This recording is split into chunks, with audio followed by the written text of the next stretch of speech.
Por que que nós sofremos tanto por pessoas que não querem nada com a gente? Por que que a gente insiste, cria esperança, tenta decifrar sinais, se ilude com migalhas e continua acreditando que talvez um dia essa pessoa acorde e nos escolha? A verdade é que esse sofrimento tem bem menos a ver com a outra pessoa e muito mais a ver com o que acontece dentro de nós. E é sobre isso que nós vamos conversar no vídeo de hoje. Mas antes, se essa é a sua primeira vez por aqui, seja muito bem-vinda. Eu sou a Vanessa e aqui nós falamos sobre autoconhecimento, relacionamentos e consciência. Bom, eu sei que num primeiro momento pode ser difícil de entender ou aceitar, mas quando alguém não nos quer, o que dói não é apenas a decisão daquela pessoa. O principal motivo do nosso sofrimento é o significado que nós damos para isso. Por exemplo, diante de uma rejeição, a mente pode começar a concluir coisas do tipo: se ele não me escolheu, significa que eu não sou boa o suficiente, eu não tenho valor. Eu devo ter feito algo errado. A pessoa com quem ele está tem algo que eu não tenho. Ela é melhor do que eu. E são esses pensamentos que geram sofrimento. Perceba, o problema não é a rejeição em si. O problema é a forma como nós interpretamos essa rejeição. Agora, além do sofrimento que nasce da forma como nós interpretamos a rejeição, existem outros motivos que também nos fazem sofrer. E eu quero destacar três desses motivos. Bom, o primeiro é bem comum. Nós sofremos porque criamos expectativas.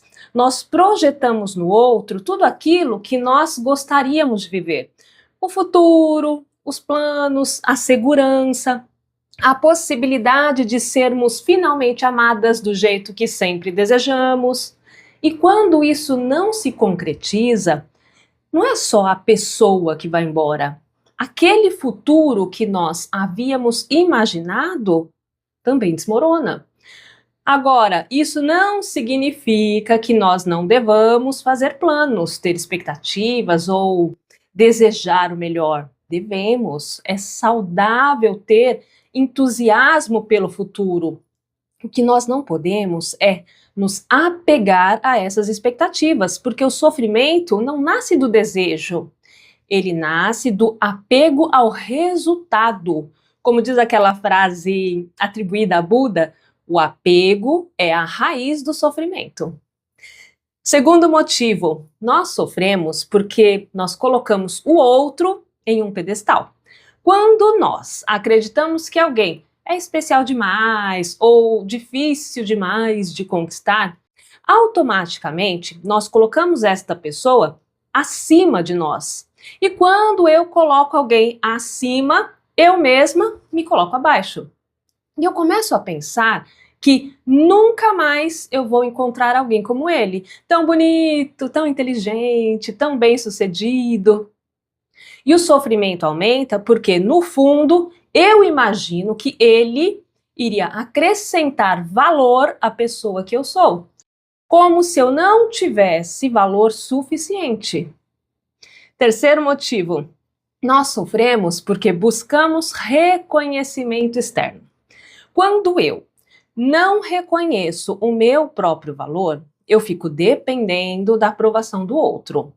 E quando essa aprovação não vem, eu concluo que eu não tenho valor.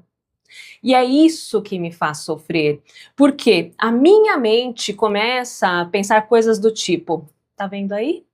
Se ele visse algo em mim, ele estaria comigo. Se ele não me escolheu, é porque eu não sou bom o suficiente.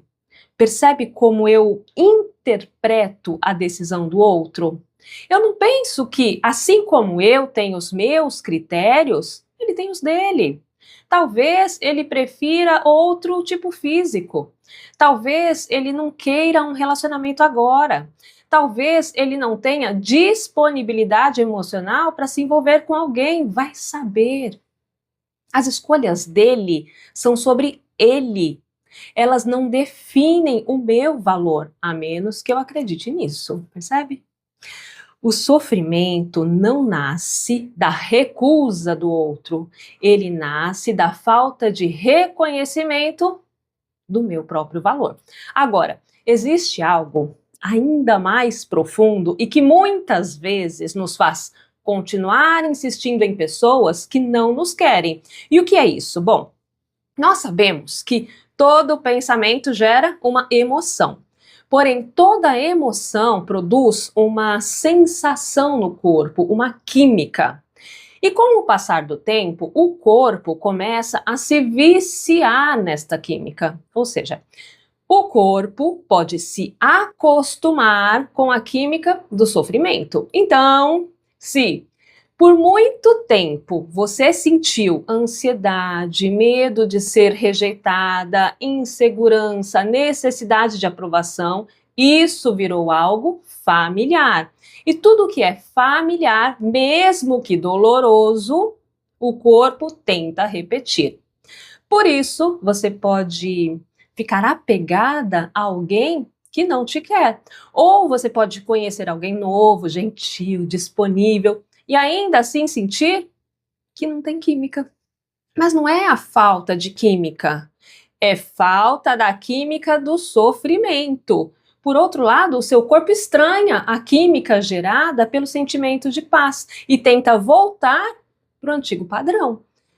E aí acontece algo muito sutil. Você continua atraindo o mesmo tipo de pessoa ou sabotando relações com quem realmente gostaria de estar com você, porque internamente ainda existe um vício emocional em ser desvalorizada, rejeitada ou colocada em segundo plano. Não porque você gosta disso conscientemente, mas porque isso se tornou normal para o seu sistema emocional. E o que é normal, o corpo tenta repetir. Então, qual é o caminho da mudança? Não é fingir indiferença, não é fazer joguinho, não é tentar provar o seu valor para ser escolhida. O caminho é acostumar o corpo a uma nova química, ou seja, você precisa substituir o padrão do sofrimento por algo melhor. Como? Produzindo de forma intencional sentimentos que te façam bem. E aqui não precisa de nada muito complexo. Você pode começar com pequenas práticas que gerem bem-estar no seu dia. Algo simples como ouvir uma música que eleva o seu estado interno, ficar alguns minutos em silêncio, caminhar ao ar livre, sentir o sol no rosto, respirar com presença, fazer algo que você gosta só porque gosta, sem culpa. Outra forma de mudar a química interna é ajudar alguém, porque quando você contribui com a vida de outra pessoa, você fortalece o seu senso de valor.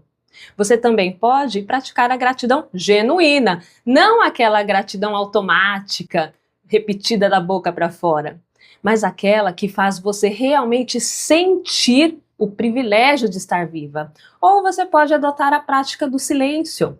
Sentar por alguns minutos, observar os próprios pensamentos, respirar, perceber que você não é a carência, nem a ansiedade e nem o medo. Você é a consciência capaz de observar tudo isso e capaz de fazer escolhas melhores. Agora, não é sobre forçar a felicidade, é sobre treinar o corpo a reconhecer um estado emocional que não seja dor, carência ou falta. E quando o corpo se acostuma com esta nova química, ele para de buscar o sofrimento como referência. Quando você se conecta com o seu valor, a pergunta muda. Ela deixa de ser: será que ele vai me escolher? E se transforma em: será que eu quero alguém que não reconhece o meu valor? E a resposta vem com paz, não com sofrimento, porque existe uma diferença entre amor e apego. O amor liberta, o apego tenta manter. Nem sempre por conexão verdadeira, mas por medo da perda. Agora, para que eu possa realmente viver um relacionamento amoroso, eu preciso primeiro ter encontrado o amor dentro de mim. Porque uma vez que eu já encontrei o amor dentro de mim, eu não espero mais que alguém possa me fornecer algo que eu acredito não ter. Eu passo a querer compartilhar, trocar esse amor com alguém que, assim como eu, também encontrou o amor dentro de si. Além disso, quando eu encontro o amor dentro de mim, ele se manifesta do lado de fora na forma de experiência.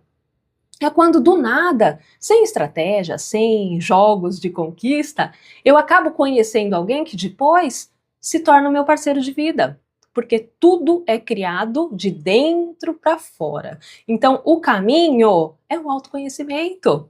E caso você queira se aprofundar nesta jornada de autoconhecimento para viver relacionamentos mais saudáveis e uma vida mais alinhada com a sua verdadeira essência, eu vou deixar o link com os meus atendimentos e cursos aqui na descrição do vídeo. Depois dá uma olhadinha lá. Eu espero que este vídeo tenha te ajudado. Se ajudou, curte, compartilha e se inscreve no canal para ser notificada sobre os próximos conteúdos. Beijo e até o próximo vídeo.